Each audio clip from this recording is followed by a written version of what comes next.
కీర్తనలు 22-25 చదవండి. మహాసమాజంలో నిన్ను గూర్చి నేను కీర్తన పాడెదను, ఆయన యందు భయభక్తులు గల వారిలా నా మొక్కుబడులు చెల్లించదును. సరే, ఈ సమయంలో ఈ వాక్యంలో మనకు కనిపిస్తున్నది దావీదు రాసిన ఈ కీర్తన. మొదటి చరణం నుంచి మనం అబ్జర్వ్ చేస్తే యేసు ప్రభువు వారు సిలువలో వేలాడుతున్నప్పుడు మాట్లాడిన ఆ సందర్భం, బాధల గురించి మనకు స్పష్టంగా ముందుగానే యేసు ప్రభువుని జ్ఞాపకం చేస్తున్న సందర్భం. ఆ తర్వాత మనం చదువుకున్న 25 నుంచి దేవుణ్ణి ఘనపరిచిన సందర్భం. అర్థమవుతుందా? మనం చదువుకున్న 25 నుంచి దేవుని సందులో ఇంత గొప్ప కార్యం చేసినందుకు నేనేం చేస్తాను, కీర్తిస్తాను అనే మాట. అంటే మీరు ఆ 24 వరకు మీరు చదువుకోండి, మీకు అర్థమైపోతుంది, నేను వివరించట్లా. ఈ సమయంలో మనం చదువుకునే ఈ మాటను మాత్రం మర్చిపోవద్దు. మహాసమాజములో నిన్ను గూర్చి నేను కీర్తన పాడెదను. ఎక్కడంట? మహాసమాజములో. సమాజం అంటే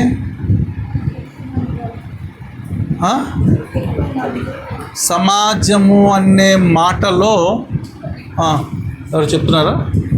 సమాజములో ముందుకు ఇట్రా వచ్చే దానా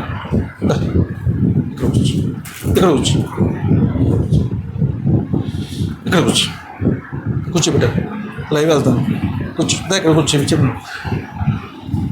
మహాసమాజం అనే మాటకు ముందు సమాజం అంటే ఏమిటి అని ఆలోచించినప్పుడు, సమాజము అంటే ఒకరితో మరొకరు కలిసి కొంతమంది సముదాయముగా, గుంపుగా, ఒక యూనిటీగా, ఐక్యతగా ఉన్నదాన్ని సమాజము అని అంటారు. అంటే ఒకరితో ఒకరిది ఏం కలిగి ఉండాలి? ఐక్యత కలిగి ఉండాలి. కలిసి నివసించటం అనేది ఎప్పుడైతే వచ్చిందో ఒకరితో రాదు. అది ఒక 2-3 దాడితే దాన్ని ఒక గుంపుగా అంటాం కదా. అక్కడ ఎవరు నించున్నారు అనుకోండి, 144 సెక్షన్ పెట్టినప్పుడు 3-4 నించోకూడదు. అప్పుడు ఏమంటారు? అరే 144 అన్న అక్కడ గుంపుగా ఉండబోకని అంటారు. ఏది 3-4కే. అంటే అలాగా ఒకరితో ఒకరు ఐక్యత కలిగి ఉండే స్థితినే ఏమంటారు? సమాజము అంటారు. మహాసమాజం అంటే ఏమని చెప్పచ్చు? అప్పుడు ఇంకా ఎక్కువగా ఉన్న ఆ గుంపు. అయితే ఒకరితో ఒకరు కలిసి ఐక్యత అనే మాట బైబిల్లో ఒక మాట మనం చదివితే చాలా క్లారిటీ వస్తుంది. 133 కీర్తన మొదటి చరణం చదువుతాం. సహోదరులు ఐక్యత కలిగి నివసించుట ఎంత మేలు, ఎంత చాలండి. సహోదరులు ఏం కలిగి ఉండాలి? ఐక్యత అంటే కలిసి ఒకే పద్ధతిలో ఉండటం. అంటే ఐక్యత ఎప్పుడు ఏర్పడుతుంది? అవతల వ్యక్తితో కలిసే ప్రేమను బట్టి వారికి ఐక్యత ఏర్పడుతుంది. ఆ ఐక్యత అనేది ఎప్పుడైతే కలిసిందో అదొక సమాజంగా మనం చెప్పచ్చు. అర్థమవుతుంది మీకు? ఇప్పుడు సమాజంలో దావీదు కీర్తించదును అంటే ఏ సమాజం అయి ఉండాలో చెప్తున్నాను మీకు. సమాజం అంటే ఒకరితో ఐక్యత కలిగి ఉండటం, సహోదరుల ఐక్యత కలిగి నివసించుట ఎంత మేలు, ఎంత మనోహరము అనే మాట మనం క్లియర్గా చూస్తున్నాం. కానీ ఈ సహోదరులు కూడా చాలా చోట్ల ఏం చేయలేకపోతున్నారు? ఐక్యత ఉండట్లా. బయటికేమో మంచిగా కనిపిస్తూ లోపలేమో ఏదో తెలియరాని కల్మషంతో ఉన్న స్థితి మనం చూస్తుంటాం. కొన్నిసార్లు మనము సమాజంలో ఉంటూ ఉంటాం, సమాజంలోనే కనిపిస్తాం, కానీ అంతరంగపు జీవితాలు ఏమి లేవు, ఒకరితో ఒకరికి ఐక్యత ఉండవు. ఇక సహోదరుల ఐక్యత కలిగి నివసించే ఆ కొద్ది మంది, అది 2, 3, 4, 10 మంది, లేకపోతే పెద్ద గుంప, అందరు ఐక్యత కలిగి ఉంటే అది మహా సమాజము లేక సమాజం అంటారని మనం చెప్తున్నాం. అయితే ఇప్పుడు ఐక్యత ఒక 10 మంది ఉన్నారండి, లేకపోతే 2-3 ఉన్నారు. 2-3లో అందరు కలిసి ఉంటే ఐక్య కలిగి ఉన్నారనుకునే భ్రమ మనం పడతామేమో. కానీ ఒకరితో ఒకరు వాళ్ళకు కూడా కొన్నిసార్లు ఏముండదు, ఐక్యత ఉండనప్పుడు అది సమాజం అని పిలువబడదు. అర్థమవుతుంది నేను చెప్పింది మీకు? చాలా జాగ్రత్తగా గమనించాలి. ఎందుకంటే కొన్నిసార్లు మనం ఏకీపిస్తాం, ఏకీపించే స్థితి కరెక్ట్గా ఉండాలి. చూడండి, ఇదే కీర్తనలో 50వ కీర్తన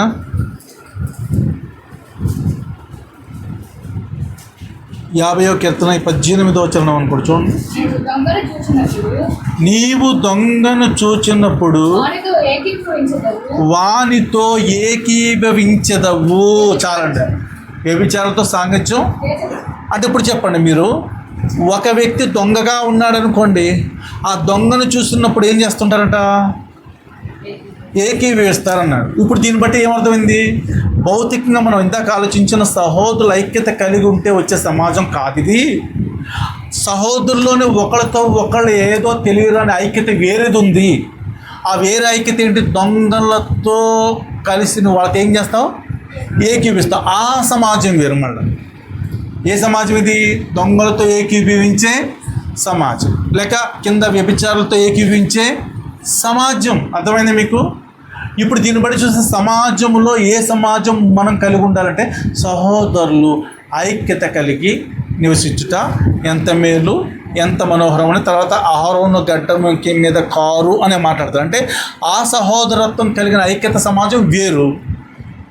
మనం కూడా కలిసి ఉన్నట్టుగా ఉన్నప్పటికీ కూడా కొన్నిసార్లు ఎవరితో ఏకీపిస్తున్నట్టుగా ఉన్నదంట చెప్పండి. దొంగని చూసినప్పుడు నువ్వు ఎలా ఉంటావంట? వారితో ఏకీభవిస్తావు అన్నాడు. ఈ మాటను మీరు ఒక్కసారి దొంగను చూసినప్పుడు ఏకీభవించడం అనే మాటలు చూస్తే ఒక మాట చూద్దాం. చూడండి, యోహాను సువార్త 12వ అధ్యాయం 6వ వచనం చూద్దాం. వాడు ఇలాగు చెప్పునది బీదల మీద శ్రద్ధ కలిగి కాదు గాని వాడు దొంగయ్యుండి తన దగ్గర డబ్బు సంచి ఉండినందున అందులో వేయబడినది దొంగిలించుచు వచ్చును గనక. సార్ ఎవరితను? ఇస్కరియోతు యోధ. అతనికి ఫస్ట్ నుంచి ఉన్న ఆ యొక్క చెడు ఏంటి? ఏ దొంగతనము? ఏ డబ్బు సంచి? దేవుని డబ్బు సంచి దొంగతనం. అర్థమైందా? దేవుని డబ్బు సంచి దొంగతనం చేస్తున్న వాళ్ళతో ఏకీభవించకూడదు అని అర్థం. మనం ఏంటంటే ఈ దొంగతనం అంటే బయట ఏదో షాపులోకి వెళ్ళి ఒక వస్తువు దొంగతనం చేసి, లేకపోతే కూరగాయల దగ్గరికి వెళ్ళి వాడు 10 వేస్తే అటు జరగాలి 2 లాక్కొని వంకాయల్లో మన దాంట్లో వేసుకునే ఆ దొంగతనము పాపమే.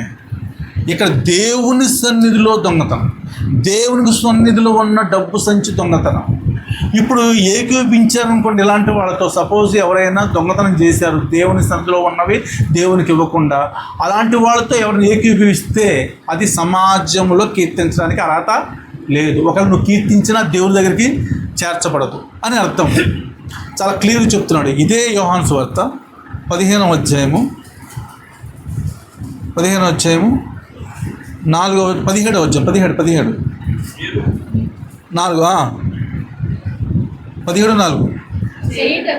చేయుటకు నీవు నాకు ఇచ్చిన పని నేను సంపూర్ణముగా నెరవేర్చి భూమి మీద నేను ఏం చేస్తున్నాడు యేసుప్రభు? అంటే ఇప్పుడు ఈ దేవుడు అక్కడ ఉన్నాడు, ఆయన తన ప్రియకుమారుడు ఈ లోకానికి పంపించాడు, ఆయన ఈయన కలిసి ఏకీపించారు. పంపించిన తర్వాత ఈయనేమంటున్నాడు? నువ్వేమైతే చెప్పావు అది నేను భూమి మీద నెరవేర్చాను. అంటే ఇప్పుడు ఏం చేస్తాను? నీతో పాటు నేను ఐక్యమయ్యాను, నాతో పాటు. అయితే ఇందులో నుంచి ఐక్యపడవలసిన యోధా లాంటి నా కింద ఉన్నాడే, అతను ఎవరితో ఏకీపిస్తున్నాడు? దొంగలతో ఏకీపిస్తున్నాడు. అంటే నేను ఏర్పరిచిన సమాజంలోకి అతను రావట్లేదని యేసుప్రభువు గుర్తు చేస్తున్నాడు. అర్థమైందా? యేసుప్రభువు చాలా క్లియర్ గుర్తు చేస్తాడు. అందుకనే 13వ అధ్యాయంలో యోహాను సువార్త మీకు తెలుసు 27వ వచనం ఏం జరిగిందో మీకు తెలుసు కదా. 27వ వచనం, వాడు ఆ ముక్క పుచ్చుకొనగానే సాతాను వాళ్ళని ఏమైపోయింది? ప్రవేశించను. చాలా ఎప్పుడైతే నువ్వు దొంగతో ఏకీపించావో, దొంగతనం చేసే దొంగలతో నువ్వు ఏకీపించావో, వ్యభిచారులతో సాంగత్యం చేశావో, నీకున్న దేవుడితో ఉన్న సమాజంలో ఉన్న స్థితి కోల్పోయి నీ సమాజం వేరవుతుంది. దొంగలతో, వ్యభిచారులతో, లోకస్తులతో సమాజం. ఆ గుంపు వేరు, ఆ గుంపు ప్రత్యేకంగా ఉంటుంది. ఎక్కడో గుంటూరు జిల్లాలో సువార్త జరుగుతుంటే ఒక అతను చేంజ్ చేశాడు, చాలా భయంకరంగా అడ్డు పెడితే ఆ సువార్త చేస్తున్న యవనస్తుడు చాలా పాపం విలేజ్ పీపుల్ లాగా ఉన్నాడు, అయినా చాలా ధైర్యంగా ఎదుర్కొన్నాడు. నా ఇష్టం, నేను స్వార్థ చేస్తాను, నీకు సంబంధం ఏంటి, ఇక్కడ చేయొద్దు అంటాడు. ఇక్కడ చేయొద్దు అంటే మీ ఇంటికి వచ్చి చేస్తే నువ్వు అడుగు, నేను ఎక్కడికి వచ్చేస్తున్నాను, రోడ్డు మీద నువ్వు వేసావా, ఇలాగా చాలా గొడవలు అయినాయి. అవతలవాడు బూతులు తిట్టిన ఇతను బూతులు తిట్టకుండా చాలా డైరెక్ట్గా ఎదుర్కొన్నాడు. అంటే ఇప్పుడు ఇతను వాళ్ళతో పాటు సైలెంట్గా ఉండి ఏకీపించి కనుక సరేనండి అని చెప్పేసి వాళ్ళు ఏదైనా చెప్పమంటే చెప్పేశాడు అనుకోండి, వాళ్ళు ఏదో చెప్తారు, ఇలా చెప్పకపోతే నేను చంపేస్తాను బెదిరిస్తారు. అప్పుడు కనుక ఇతను చెప్తే ఏమైనట్టు, వాళ్ళతో పాటు ఇతను కూడా ఏకీపించినట్టు. అప్పుడు దేవుని సమాజంలో నుంచి ఎక్కడికి వెళ్ళినట్టు, ఇప్పుడు సాతాను ప్రవేశించే సమాజంలోకి వెళ్ళినట్టు. కానీ ధైర్యంగా ఎదుర్కొన్నాడు. ఎవరితో ఏకీపించాడు? యోధా తెలుసా? యోధ ఎవరితో ఏకీపించాడు?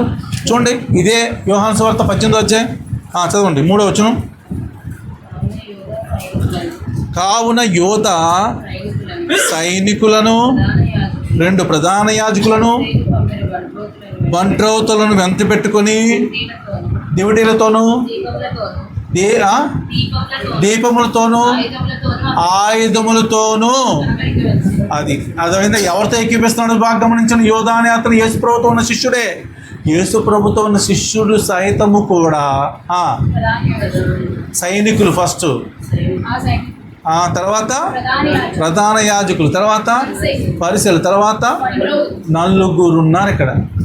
అంటే నీవు దేవుని సమాజం దాటి నువ్వు 4 స్టెప్పుల్లోకి వెళ్ళిపోయి అవతలకి 4 మీద డిపెండ్ అయిపోయావు. ఎందుకంటే నీకేం కావాలి, 30 వెండి నాణ్యాలు కావాలి. అది కూడా ఇప్పుడు వరకు నీ డ్యూటీ ఏంటంటే ఆ 30 వెండి నాణ్యాలే కాదు, అంతకు ముందే ఏమై ఉన్నావు, దొంగ అయి ఉన్నావు. ఎక్కడ దొంగ? నువ్వు దేవుని సన్నిధిలో దొంగ. ఇప్పుడు సమాజంలో ఇలాంటి దొంగ సమాజానికి సరిపోయాడా? 12 మంది శిష్యులు అనే సమాజం ఒకటి ఉంది. ఆ సమాజంలో ఇతను ఏమైపోయాడు చెప్పండి? విలువైపడ్డాడు. అవునా కదా? ఈ దేవుడు ఏర్పాటు చేసిన సమాజం లేడు. ఇప్పుడు ఆయన సహోదర ఐక్యత కలిగి నివసించడం ఎంత మేలు, ఎంత మనోహరమైన సమాజంలో ఉన్నాడు ఆయన లేడు. ఇతను బయటికి వెళ్ళిపోవడం జరిగింది, ఊరేసుకోవడం జరిగిపోయింది. అదే ప్లేస్లో ఎవరు వచ్చి కూర్చున్నారు చెప్పండి? మత్తీయా. మనకు తెలుసు కదా వాక్యం.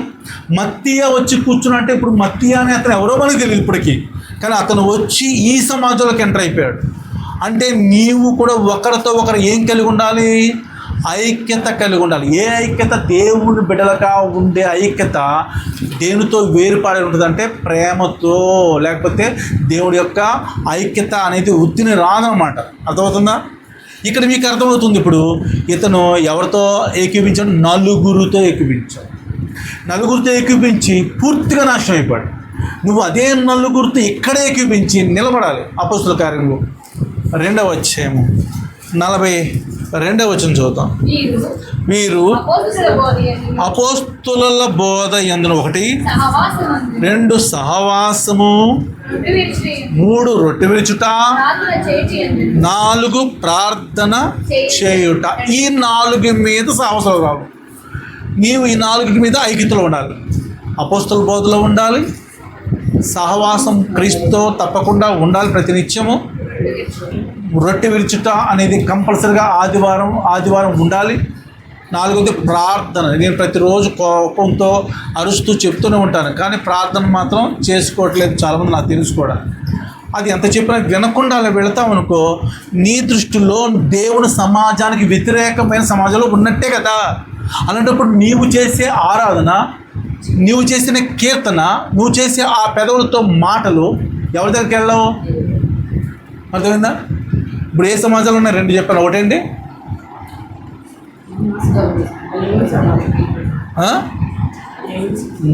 దేవుని యొక్క సహోదరులు కలిగిన ఐక్యత కలిగింది దేవుని బిడ్డలు. ఆ సమాజంలో ఉండి కీర్తించడానికి అర్హత ఉంది. అందులో నుంచి ఒకరు బయటకు వచ్చి ఎవరితో ఏకీపించినా సాతాను ఎంటర్ అవుతాడు.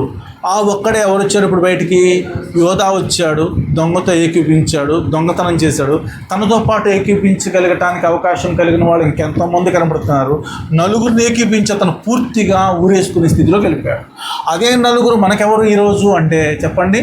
అపోస్తుల బోధ, సహవాసము, రొట్టె విరుచుట, ప్రార్థన యందు ఎడతెగక. అలాగే మత్తయి సువార్త, మార్కు సువార్త, లూకా సువార్త, యోహాను సువార్త, 4 సువార్తలు ఉండేది యేసు ప్రభువే. అంటే యేసు ప్రభు అనే ఆ సువార్థికుని మీద మనం డిపెండ్ అయితే ఆ బండ మీద ఉన్న ఇల్లు ఎట్టి పరిస్థితులు ఏమవుదు, సమాజం కూలిపోదు. ఇప్పుడు నీవు సమాజంలో నిలబడటానికి అర్హురాలుగా అవుతావు అని అర్థం.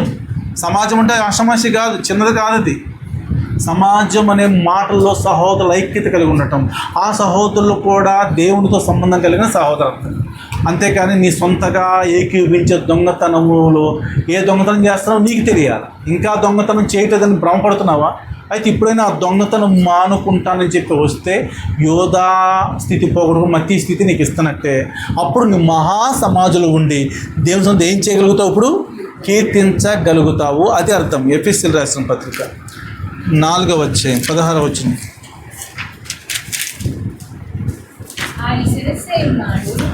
ఇక్కడ జాగ్రత్త గమనించండి. మనం ఏకీపించే విధానము ఎలా ఉండాలో చెప్తున్నాను. ఆయన శిరస్సై ఉన్నాడు, ఆయన నుండి సర్వ శరీరము చక్కగా అమర్చబడి తనలోనున్న ప్రతి అవయవము తన పరిమాణము చొప్పున పని చేయుచుండగా ఆ ప్రతి కీలు వలన ఏంటంట కలిగిన బలము చేత అతుకబడి. చాలండి, జాగ్రత్త గమనించాలి మాట. ప్రతి కీలు చేత కలిగిన బలము అంటే కీలు అంటే మీకు తెలుసు కదా. ఈరోజు మన అంశం కీలు లేదా కీళ్ళు లేదా కీళ్ళు పూయటం. జాగ్రత్తగా ఉందాం. ఇక్కడ కీలు అనే మాట చేత ఏం రాశాడు? కీలు చేత ఏమవాలి? కలిగిన బలం చేత అతుకబడాలి. అంటే కీలు అంటే ఏంటి మనకు తెలుసు కదా. మనకున్న ప్రతి చోట కీలుని ఏమంటారు ఇంగ్లీష్లో? జాయింట్స్ అంటారు. జాయింట్ అంటే అతకబడటం. అతకబడేది ఎక్కడంటే మన అవయవాలు మీరు అబ్జర్వ్ చేస్తే ప్రతి చోట కూడా మన చేతుల్లో ఈ వేళ్ళు కూడా వంగుతాయి. వంగిన ప్రతి చోట అక్కడ ఏమైంది? ఒకదానికి అతకబడింది. ఒకటి ఏమైపోయింది? జాయింట్ చేయబడింది. అక్కడ జాయింట్ చేయబడింది. కాబట్టి ఈ సమయంలో ఈ వాక్యంలో నుంచి అతకబడిన ఆ స్థితి ఒక తలలో, ఇప్పుడు సపోజ్ ఒక తల ఉంది ఒక మనుషునికి. ఈ మనుషుని యొక్క తలలో నుంచి కింద వరకు ప్రతి బాడీ అవయవాలలో ఆ మెదడు ఏం చేస్తుంది తెలుసా? ఇప్పుడు సపోజు ఈ పెన్ను పట్టుకోవాలి అనిపించింది అనుకోండి, వెంటనే లోపల బ్రెయిన్ షార్ప్గా తలలో నుంచి ఏం చేస్తుంది? ఆర్డర్స్ పాస్ చేస్తుంది. చెయ్యి వెంటనే ఏం చేస్తుంది? ఎప్పుడు పెన్నును పట్టుకుంటుంది, ఏం రాయాలో టక్ రాయించేస్తుంది. రాయించినప్పుడు ఈ చేతులు వేళ్ళు వంచాను అంటే వంచిన వేళ్ళు 3 వంకెలు వచ్చింది. 3 వంకెలు వచ్చింది. ఈ 3 వంకెల్లో ఏముంది? ఒక్కొక్క వంకెలో జాయింట్, దాన్ని కీలు అంటారు. ఆ కీలు అలా ఉంటే బాగానే ఉంటుంది. కానీ ఆ కీలు లోపల దాగి ఉన్న ఇంకోటి ఉంటుంది. ఆ కీలు అంటే జాయింట్లో దాగి ఉన్నది గుజ్జు పదార్థం ఉంటుంది, తెలుసా మీకు? ఆ గుజ్జు అనేది కనుక సరిగ్గా లేకుండా అరిగిపోతే, మన తెలుగులో గుజ్జు అంటారు అనుకుంటా, దాన్ని కీలు అనొచ్చు, లేకపోతే జాయింట్ అనొచ్చు, ఇంకా ఏమని అనుకోవచ్చు, దాంట్లో ఉంటుంది. సపోజ్ చూడండి, కొన్నిసార్లు మోకాళ్ళు పాపం నొప్పి వచ్చి నడవలేని స్థితిలో వాళ్ళని చూస్తాం. వాస్తవానికి మోకాళ్ళలో ఆ పైనున్న నడుము నుంచి వచ్చే కింద కాలుకి, మోకాళ్ళ నుంచి కింద ఉండే కాలుకి మధ్యలో ఆ వంకి తిరిగితే వంచినప్పుడు దాన్ని ఏమంటారు చెప్పండి? జాయింట్. ఆ జాయింట్లో నిజంగా నడవాలంటే లోపల ఏముండాలి? ఆ గుజ్జు ఉండాలి. అది ఉంటేనే చక్కగా నడుస్తారు. లేకపోతే ఏమవుతుంది? ఆ గుజ్జు లేకపోతే ఆ అరిగి పెయిన్ వస్తూ ఒక అడుగు కూడా ముందుకి వేలు. అంతెందుకంటే మన ఇంట్లో ఏదైనా మిషన్ ఉంది, మిషన్ దొక్కున్న వాళ్ళకి తెలుసు. అందులో ఆ చక్రం తిరగాలంటే ఆ చక్రం ఆ ప్లేస్ కనుక ఆయిల్ వేయకపోతే అది బాగా తుప్పు పడితే ఏ సౌండ్ వస్తుంది? కీస్ అని వస్తుంది. అదే ఆయిల్ అనే ఆ గుజ్జు వేస్తే ఏమవుతుంది? అప్పుడు చాలా స్మూత్గా తిరుగుతుందా లేదా? అలాగే ఆ కీలు అనేది ఉంటేనే మనిషికి కీలు ఉన్న చోట బలం ఉంటుందా లేదా? అర్థమవుతుంది చెప్పిన మాట. అంటే ఒక వ్యక్తితో మరో వ్యక్తితో ఐక్యత అనేది అతకబట్టమని కీలు ఉండాలి. ఎప్పుడైతే ఉందో ఇదే నిజమైన సమాజము. ఈ సమాజంలో నీవేం చేయగలవు చెప్పండి? కీర్తించగలవు. ఈ కీర్తించినప్పుడు ఈ కీర్తి ఎక్కడికి వెళ్తాను చెప్పండి? దేవుని దగ్గరికి అప్పుడు వెళ్తుంది. నీకు అర్థమవుతుంది నేను చెప్పింది? ఈ కీలు మర్చిపోవద్దు. మరొకసారి చెప్తాను, కీలు చేత బలం ఉందన్నాడు. అంటే కీలులో ఏముంది? బలం ఉంది. అదే గుజ్జు లేకపోతే ఆ వ్యక్తికి బలం లేదు. ఇదివరకు చికెన్ గునియా వచ్చింది, గుర్తుందా మీకు ఎప్పుడైనా? ఎప్పుడో చికెన్ గునియా అని ఒక జబ్బు వచ్చినప్పుడు ఆ చికెన్ గునియా అనుభవించిన వాళ్ళ బాధ అంతా ఇంత కాదు, వర్ణనాతీతం. ఎందుకంటే ప్రతి జాయింట్ వంకిల దగ్గర అది అలాగే ఉండిపోయేది. మోకాళ్ళు ఉండిపోయాయి, నడుము ఎక్కడెక్కడ జాయింట్తో ఎవడో స్టక్ అయిపోయేవాడు. ఆ నడవటానికి కూడా ఉండేది కాదు. ఆ టైంలో ఇది తీయాలనుకోండి, ఇది రాదు ఏళ్ళు, ఇంకో చేతితో ఏం చేయాలి, ఇలా అనాలా, ఇంకో చేతితో ఇలా అనాలా, ఇది అయిపోతే దీన్ని ఇలా అనాలా. అంతగా జాయింట్లో దానికి బలం లేదు, గుజ్జు లేదు. అంటే నీకేం చెప్తున్నానంటే అక్కడ కరెక్ట్గా జాయింట్ దగ్గర ఉండేవలసింది కరెక్ట్గా ఉంటే ఏ విధంగా ఇవన్నీ కూడా కరెక్ట్గా పనిచేస్తాయో, ఒక తల నుంచి బయలుదేరుతున్న ఆ శరీర అవయవాల్లో ఆ చెయ్యి మీద లేకపోతే కాలు మీద తను చెప్పినట్టుగా ఆ కాలు నడవమంటే నడుస్తుంది, చెప్పినట్టుగా ఆ చెయ్యి చేయమంటే చేస్తుంది, చెప్పినట్టుగా మన పెదవులు మాట్లాడమంటే మాట్లాడేస్తుంది. ఇదంతా ఎక్కడి నుంచి బయలుదేరింది? తలలో నుంచి బయలుదేరింది. ఆ తలలో నుంచి బయలుదేరిన ఆ యొక్క సంకేతము ఏ విధంగా అవయవాల్లో బయలుదేరిందో ప్రతి కీలు వలన, చదవండి ఇప్పుడు మాట మరొకసారి 16 వచ్చింది. అతుకబడి ప్రేమయందు, అది ఈ కీలులో అతకబడాలంటే ఏముండాలి? ప్రేమ. అర్థమైంది మీకు? ప్రేమనే కీలు ఉండాలి. ఎప్పుడైతే సహోదరుల ఐక్యత కలిగి ఉండాలంటే అందులో ప్రేమనే కీలుంటే ఆ వ్యక్తికి ఈ వ్యక్తి మధ్యలో ఈ ప్రేమ ఏం చేస్తుంది చెప్పండి? అతికించి బలాన్ని కలుగు చేస్తుంది. నా మాట అవుతుంది కదా మీకు? బలాన్ని కలుగు చేస్తుంది. ఇప్పుడు చాలా జాగ్రత్తగా గమనించాలి. ఇప్పుడు ప్రేమ అనే కీలు నీకుంటే తప్పకుండా నీవు దొంగతో ఏం చేయలేవు, ఏకీవించలేవు. వ్యభిచారులతో ఏం చేయలేవు, ఏకీవించలేవు. సాంగత్యం చేయవు. అంటే నీ ఉద్దేశం ఎలా ఉంటుందంటే సహోదరులనే నీ బిడ్డలు, దేవుని బిడ్డలతో నువ్వు ఉంటావు. దేవుని బిడ్డల్లో ఉండి కూడా దాంట్లో అంతరంగంలో ఉన్న యోధావళి ఉన్నావనుకో, నీవు ఎక్కడున్నావు? మళ్ళా చెప్పండి, యేసుప్రభు సమాజంలో ఉన్నావు, కానీ అందులో ఒకడు మాత్రం ఎలా ఉన్నాడు? దొంగలా ఉన్నాడు. అలాగే మనలో కూడా ఆ అంతరంగ జీవితము దేవునితో ఉన్నట్టుగా కనిపించి సరిగ్గా లేకపోతే నువ్వు కూడా దొంగతోనే సమానం. దొంగతో నువ్వు ఉన్నావు అంటే ఇప్పుడు చెప్తున్నాను, అక్కడ నీలో ఏం లేదు, కీలు అనే ప్రేమ లేదు. అర్థమైంది మీకు? కీలు అనే ప్రేమ లేదు. కీలు అనేది గుజ్జు ఉంటే ఏ విధంగా అయితే మనిషి నడవగలరో, కీలు అనే గుజ్జు ఉంటే ఆ చేతులు ఆ పెయిన్ రాకుండా ఎక్కడెక్కడ చక్కగా నీట్గా ఉండగలవో. మీరు గమనించండి, ఎప్పుడైనా మనం బాగా అలిసిపోయి లేకపోతే కొన్నిసార్లు తిండి తినకుండా అనుకోండి, అడుగు వేయలేకుండా, లేకపోతే అక్కడ మోకాళ్ళ నిప్పులు అంటాము, లేకపోతే అరికాళ్ళ నిప్పులు అంటాము, లేకపోతే చేతుల నిప్పులు అంటాము, నడుగు నిప్పులు అంటూ ఉంటాం. ఇదంతా కారణం ఏంటంటే లోపల జాయింట్ దగ్గర ఏమి లేదు, సరైన ఆ గుజ్జు పదార్థం లేదు. అలాగే ప్రతి అవయవానికి ఒక్కొక్క దానికి ఇన్ని అవయవాలు అతకబడినట్టుగా ఒక మనిషిలో మనమందరం కలిసి అతకబడటానికి మనలో కూడా ఏముండాలి చెప్పండి? కీలు అనే ప్రేమ ఉండాలి. అప్పుడే మనం ఏమవుతాం? ఒక సమాజముగా, లేకపోతే పరలోకంలో ఎత్తబడితే మహా సమాజంగా అవుతాం. అప్పుడే ప్రభువుని మనం ఏం చేయగలం?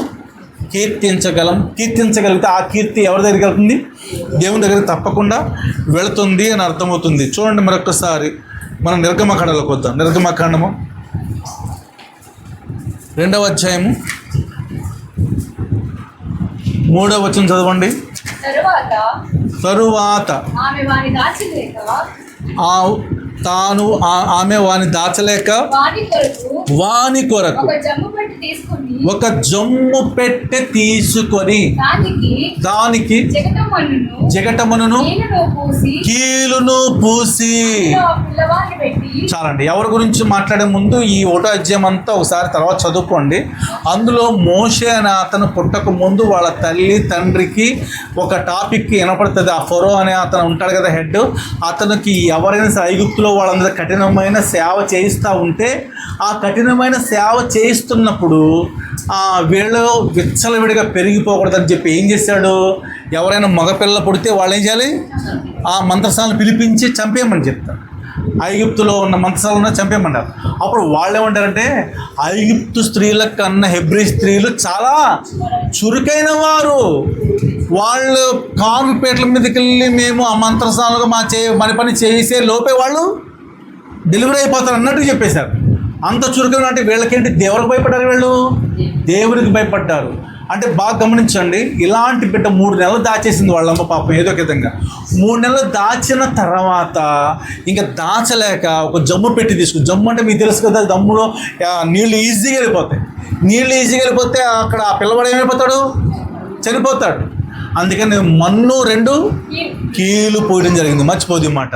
అంటే ఒక కీలు ఆ పెట్టికి పూయటం వలన ఆ పెట్టిలో ఉన్న మోషేను ఆ నీళ్ళ మీద వదిలిన తర్వాత ఏదో పెట్టి వస్తుంది, పిల్లవాడు కేకలను పడుతుందని చెప్పేసి ఆ యొక్క ఫరో కుమార్తె రాజకుమార్తె ఏం చేసింది, ఒకసారి అది చూడండి పనికెత్తులు పంపించింది.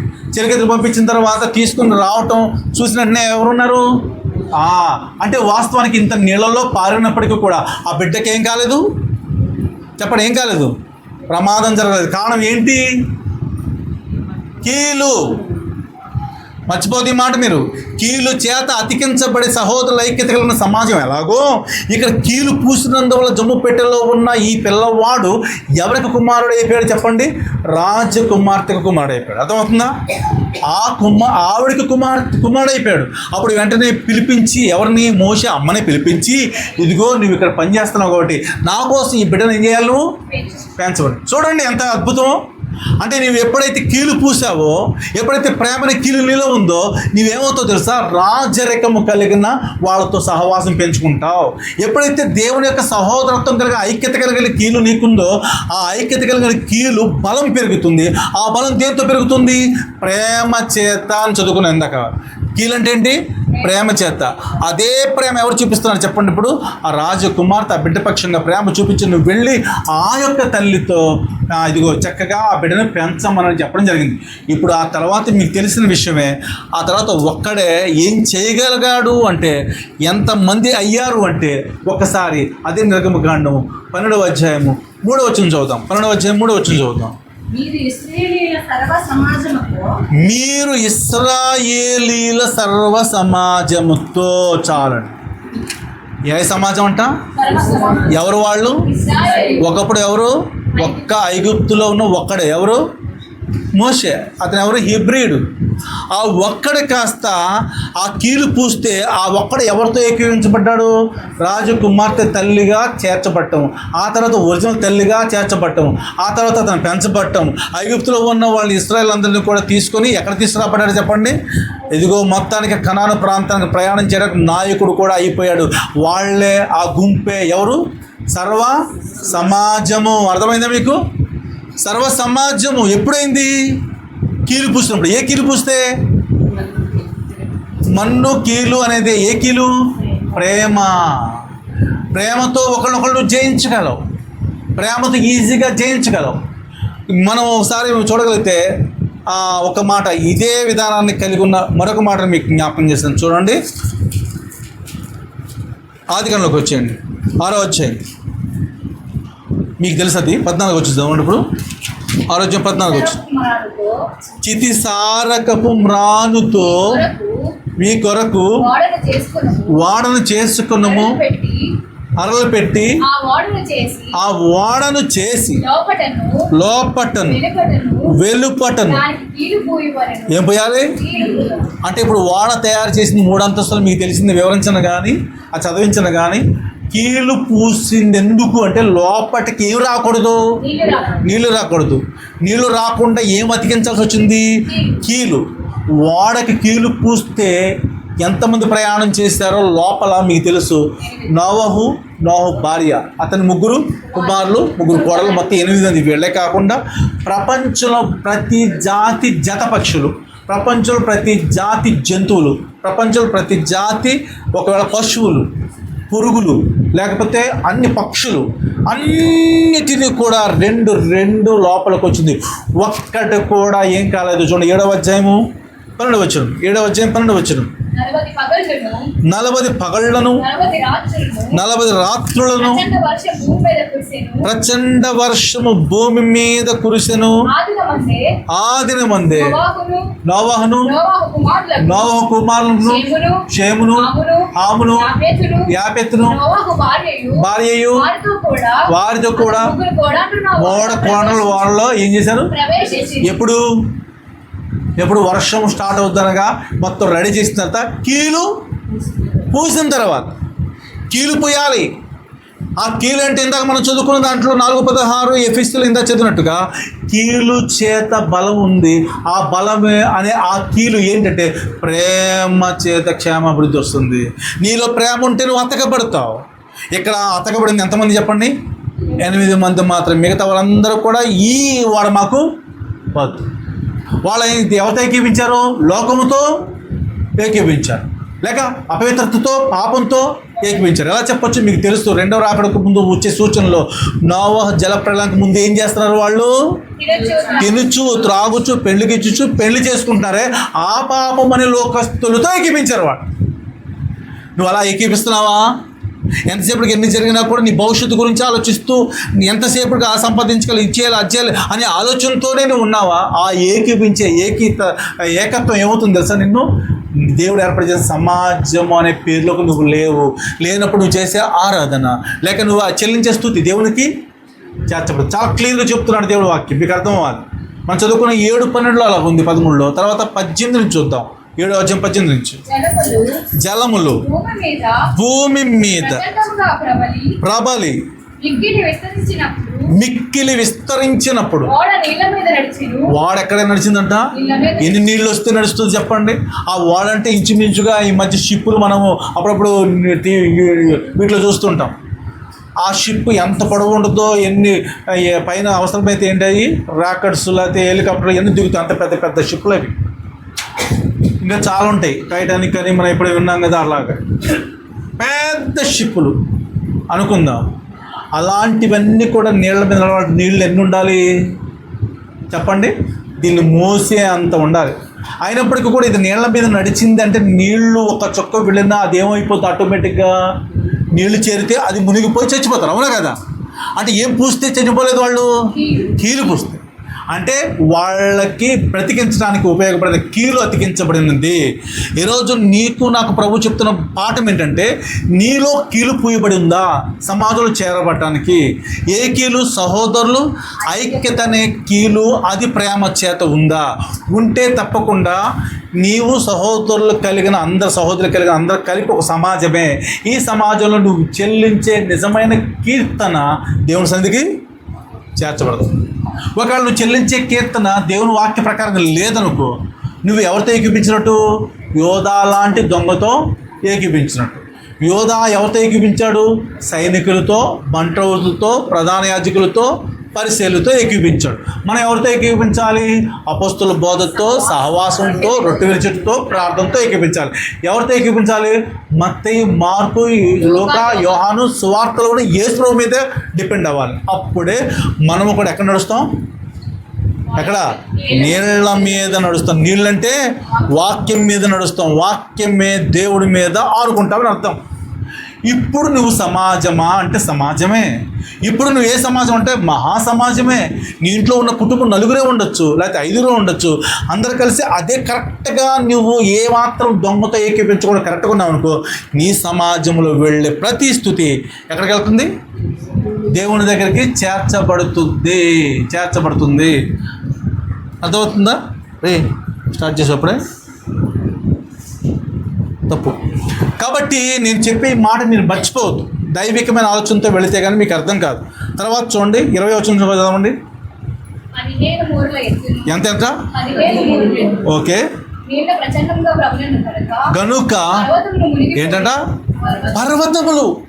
కొండలంటేనే చాలా ఎత్తుంటాయి, కొండల కన్నా ఎత్తుకుంటేది ఏంటి? పర్వతాలు. అక్కడ వరకు కూడా వెళ్ళినా కూడా ఒక్క చుక్క లోపలికి వెళ్ళకుండా ఏమడ్డుపడింది? కీలడ్డుపడింది. అర్థమవుతుందా? పర్వతములు తొలగినను, బెట్టలు తత్తరిల్లినను, నా కృప, నా సహాయము నీకు ఎప్పుడు దూరము కాదు. కారణం ఏంటంటే ఆ కృపని కీలు, ఆ ప్రేమని కీలు అడ్డుపడిపోతుంది. అందుకని ఆ 8 మందికి ఏం కాలేదు. చివరి వచనం చదువుదాం. చివరి వచనం. 150 దినముల వరకు నీళ్లు భూమి మీద ఎలా ఉన్నాయి చెప్పండి? ప్రచండముగా. ఈ తర్వాత మిగతా అన్ని చచ్చిపోయినాయి, కానీ భూమి మీద ఓడలో ఉన్నది ఒక్కడి కూడా చావలేదు. 8వ మొదటి వచనం మీకు అర్థం చదవండి అన్నమాట. సమస్త జంతువులు, పశువులు అది జ్ఞాపకము చేసుకున్నాడు. చాలా అంటే నోహన్ అంటే నోహ కుటుంబం అని అర్థం. అందరినీ జ్ఞాపకం చేసుకున్న వాళ్ళందరూ బతికారు. కారణం ఏంటంటే ఆ ఓడ తయారు చేసినప్పుడు నువ్వేం పోయాలి, దానికి కీలు పోయాలి. ఇప్పుడు క్రీస్తుల రక్షణ కూడా మనకి ఇస్తున్నాడు వాక్యంలో. ఎవరైతే క్రీస్తులోనికి వస్తారో చెప్పండి, వారు నూతన సృష్టి. ఎవరైతే క్రీస్తునందు నిలవాడు నూతన సృష్టి అంటాడు. కాబట్టి ఈ సంబంధమైన పాతవి అంటే దొంగతో ఏకీపించడం, ఇక నుంచి దొంగతనం చేయడం ఇందా చెప్పాము క్లియర్గా. నువ్వు దొంగతో ఏం చేస్తావని చదువుకున్న 50-18లో ఏకీపిస్తావు. ఎవరు దొంగ? ఎవరు? యోధ ఎక్కడ దొంగతనం చేశాడు? దేవుని డబ్బులు దొంగతనం చేశాడు. చాలా మంది మనం కూడా చేస్తాం, దేవుని డబ్బులు ఇవ్వకుండా రేపు ఎల్లుండి మాపు అనుకుంటే వెళ్ళిపోయి దొంగతనం చేస్తాం. ఇది ఏకీపిస్తే తప్పకుండా ఈ సమాజం వేరని చెప్పి చాలా క్లియర్గా రాస్తున్నాడు ఇక్కడ. అందుకని ఆ మాటను బట్టి ప్రభు సన్నిధిలో మనము చాలా జాగ్రత్తగా కలిగి ఉండాలి. చూడండి ఒక్కసారి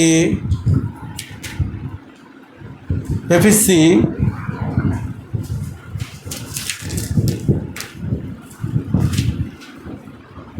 చూడండి 2వ అధ్యాయం 2వ వచనం చూడండి.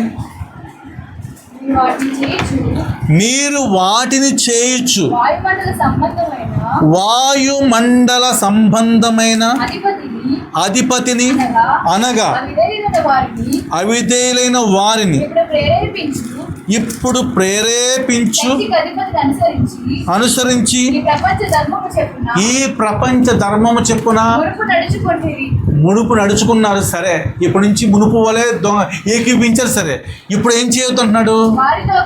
వారితో కలిసి మనమందరమును శరీరం యొక్క మనసు యొక్క నెరవేర్చుకొనుచు అనుసరించి ప్రవర్తించుచు కడమ వారి వల్లనే స్వభావ సిద్ధముగా ఏమవుతామంట? అదే ఒకవేళ ఫాలో అయితే దైవ ఉగ్రతకు పాత్రలు అవుతాం. ఎందుకంటే మనం ఎక్కడున్నాం ఇప్పుడు చెప్పండి? లోపల లేము, బయట ఉన్నాం. ఏ లోపల లేము? ఓడ లోపల లేము. లోపల లేకపోవడానికి కారణం ఏంటంటే మనం ఎవరితో ఏకీపిస్తున్నాము? చాలా భయంకరమైన స్థితికి వచ్చే లిస్టు చదివాము. దైవోగ్రత పాత్రలు అవుతాం. ఇదే విధంగా మనము తప్పకుండా ఈరోజు ఎలా ఉండాలో చాలా క్లీన్గా చెప్తున్నాడు. నీవు సమాజంలో ఉన్నానని చెప్పుకుంటున్నావు, నేను సమాజంలో ఉన్నానని చెప్పుకుంటున్నాను. కానీ ఆ సమాజంలో కీర్తనించే కీర్తనలు అయితే స్తుతించే స్థుతి దేవుడి దగ్గరికి వెళుతుందా అని ఆలోచిస్తే వెళ్ళటం లేదు. ఎందుకు వెళ్ళట్లేదు అంటే మనం ఏకీపించేది ఎవరితో అంటున్నాడు? దొంగలతో. మనం ఇంకా ఇహ సంబంధమైన లోకస్తులతో ఎంత వెంబడించినా రేపొద్దున రాకుండా ఎత్తపడకపోతే ఇదేంటి పాస్టర్ గారు అంటే, నేను ఆ రోజు ప్రార్థనకు వచ్చానే, నేను ఆ రోజు ప్రార్థన కూర్చున్నానే, ఆ రోజు ఆరాధన చేశానే, ఆ రోజు బల్ల తీసుకున్నానే, ఆ రోజు నేను అన్నింటిలో కానుకొడేసానే, అందులో లైన్లో వచ్చానే అని నువ్వు అన్నా నేనన్నా. ఆ స్థితిలోకి దేవుడు లెక్క వేస్తున్నప్పుడు యోధా కూడా అన్నాడు. యోధా ఏమైపోయాడు మనకు తెలుసు కదా. యోధా ప్రత్యేకంగా సపరేట్ అయిపోయాడు. ఆయన ఊరేసుకొని చనిపోయాడు. ఆ స్థితిలోకి ఎవరు ఎంటర్ అయిపోయాడు? అతుకుపడ్డాడో చెప్పండి. ఎవరు కీలు పూయబడ్డాడు? మత్తయి పూయబడ్డాడు. ఈరోజు కీలు పూసుకో. నువ్వు ఏ కీలు? ప్రేమ చేత కీలు. ఇక్కడ రాస్తున్న కీలు ఐక్యత కలిగి నువ్వు విశ్వసించటం అనే కీలు నీకు రావాలి. చూడండి ఫిలిప్పీయులకు రాసిన పత్రిక 2వ అధ్యాయం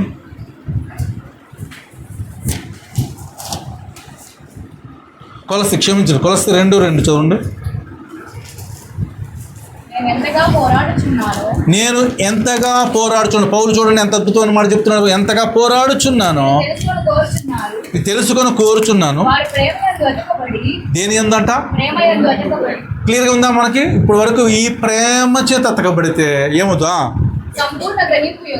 సంపూర్ణ గ్రహింపు యొక్క సకల ఐశ్వర్యం కలిగిన వారై దేవుని మర్మమయ్యున్న క్రీస్తును స్పష్టంగా తెలుసుకున్న వారై తమ హృదయములలో ఆదరణ పొందవాలని అది పౌలు చేస్తున్న ప్రయత్నం. మీరు ప్రేమ చేత వాళ్ళని ఏం చేద్దాం అనుకున్నాడు? కీలు పొద్దాం అనుకున్నాడు, అతికిద్దాం ఉంటాడు. కీలు అంటే ఏంటి? జాయింట్ దగ్గర పూసే ఆ గుజ్జు లేకపోతే మనిషి ఏ విధంగా నడవలేటం పడదు. కనీసం ఆ కొన్ని పనులు చేసుకోలేక చాలా బాధపడుతున్నారు. గమనించారు ఎప్పుడైనా? పాపం వాళ్ళ కీళ్ళు పెయిన్ వస్తుంటే పలానా చోట కూర్చుంటే చాలా పెయిన్ వచ్చి తట్టుకోలేక బాధపడుతూ ఉంటారు. అయితే ఆ కీలు పూసేసాడు ఇక్కడ పౌలు. ఆ కీలు పేరేంటి? చెప్పండి. ప్రేమ. నీ ప్రేమ రుచించిన నాడే నన్ను నేను మరచితినయ్యా. నీ ప్రేమ రుచించిన నాడే నన్ను నేను మరచితినయ్యా. నీ ప్రేమాధికమయా నాపై, నీ ప్రేమాధికమయా, నీ ప్రేమాధికమయా నాపై, నీ ప్రేమాధికమయా. ప్రేమ ప్రేమ ప్రేమ ప్రియుడవు నీవే, ఆనందమానందమే ఆనందమానందమే. కాబట్టి ప్రేమ చేత అతకబడాలి. చెప్పండి, దేంతో అతకబట్టం అంటే అతికే దాన్ని ఏమన్నాం మనం? కీలు, జాయింట్స్ అన్నాం.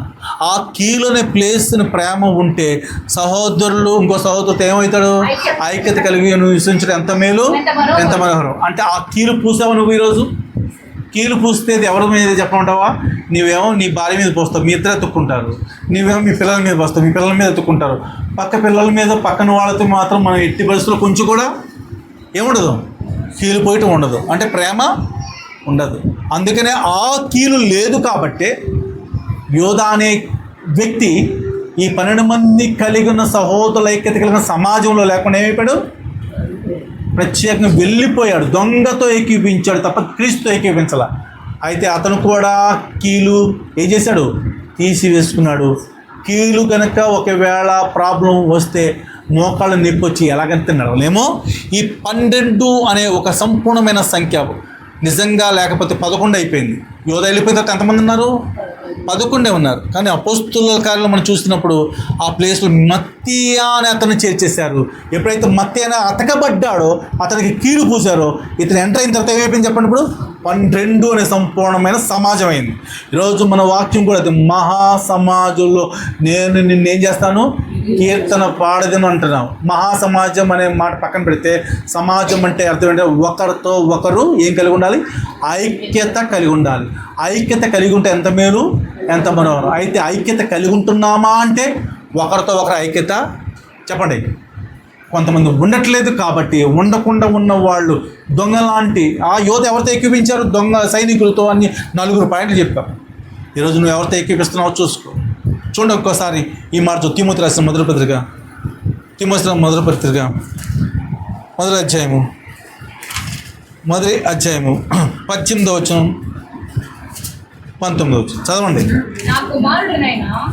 నా కుమారుడైన తిమోతి విశ్వాసము మంచి మనస్సాక్షి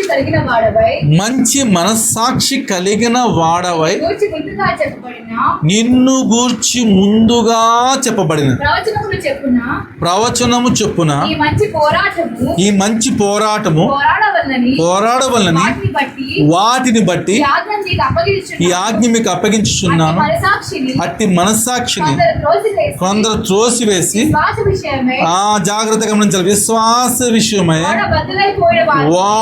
బద్దలైపోయిన వారి వలె అది చెడిపోయి ఉన్నారు. చాలా జాగ్రత్తగా ఉన్నారు. ఏమండి, ఇందాక ఓడ ఎలా ఉంది మనకి చెప్పండి? ఎలా ఉంది ఓడ? కీలు పూసినంతసేపు ఓడకి ఏ ప్రాబ్లము లేదు. కీలు పూసిన తర్వాత ఒక్కరు లోపల వ్యక్తులు 8 మంది బతికారు. ఆ యొక్క నోవ ఓడలో ఉన్న మిగతా పక్షులు, జంతువులు, పశువులు అన్నీ కూడా బ్రతికినాయి. జలచరాలుగా ఏమీ చావలేదు. అవునా కదా? జత ఉన్నాయన్నీ బతికినాయి. ఎందుకు? ఆ ఓడకి ఏం పూసారు? కీలు పూసారు. మన 4:16 ఎఫెసీ చదువుకున్నాం. దాంట్లో ఏముంది? కీలు చేత బలము కలిగి ఉంటారు కాబట్టి దాంతో నువ్వేమవ్వాలి? అతకబడాలి. అందుకని ఇందాక మీకు క్లియర్ చెప్పా. ఒక తలలో ఉన్న ఆ తల భాగంలో ఆ బ్రెయిన్ షార్ప్గా మనకేం చేస్తుంది? సంకేతాలు పంపిస్తుంది. ఇప్పుడు నేను మాట్లాడాలి, ఆ మాటలు మాట్లాడే విధంగా లోపల బ్రెయిన్ ఏం చేస్తుంది? ఇమ్మీడియట్గా షార్ప్గా నువ్వు ఇలా చెయ్యి అంటుంది.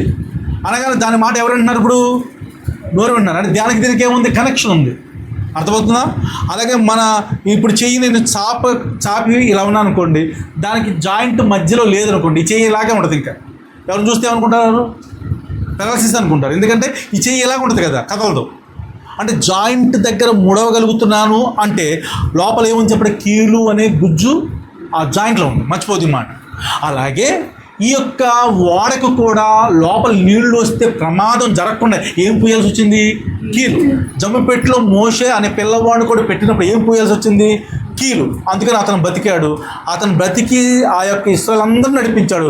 ఏ సమాజం అయింది, సర్వ సమాజం, ఇశ్రాయేలు యొక్క అది సమాజం అనే టైటిల్ మంది. ఈరోజు ఆ టైటిల్ ప్రత్యేకంగా కీలు పూస్తున్నావా నువ్వు అని ప్రశ్న వేస్తాడు దేవుడు. నీవు కీలు పూస్తావు. ఏ కీలు అది, ప్రేమ అనే కీలు. ఇక్కడ చదువుకున్నాము, మనం చదువుకుంటే మీరు విశ్వాస విషయంలో ఏమైపోయారంట, చివరిలో